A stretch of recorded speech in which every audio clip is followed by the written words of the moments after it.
हनै बाजारा खोथिया जाहांबाय जाना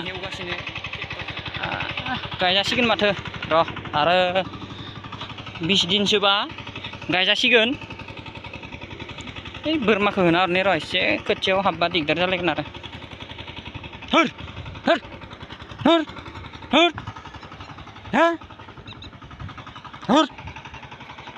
हर हर हर हर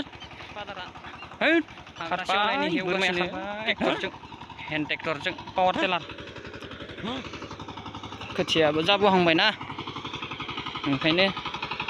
एवगासिनो आरो बै दै जोंख्लाबनायानो जाहानि गोजा बै दै जोंख्लाबनाय खिनिया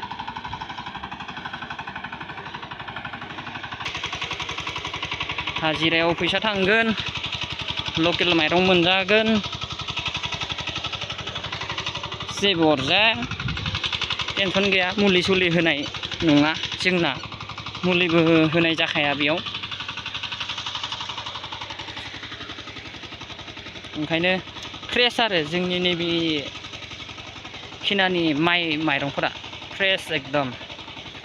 भिटामिनबो गैया जेबो गैया मथथे बे हादाननि बिखिनायानोसै आरो फ्रेस एकदम जोंना गायनो जासिगोन र' आरो 20 दिनसोबानो जाहैसिगोन हागोन 20 दिनसोआव आरामसे बै दालां नुदोंना बेयाव दिनै बारथ'आ र' बुधबाराव लासिमसो बारगोन ओरै बै मोनसेथिं नैथिं सिगांनिखौ एवग्रोना लाग्रोदो बेनि उनाव बिथिं बारनोसै आरो बिदिब्ला दोनथ'बाय बै दै नुनायानो जाहानिया दै नुनाया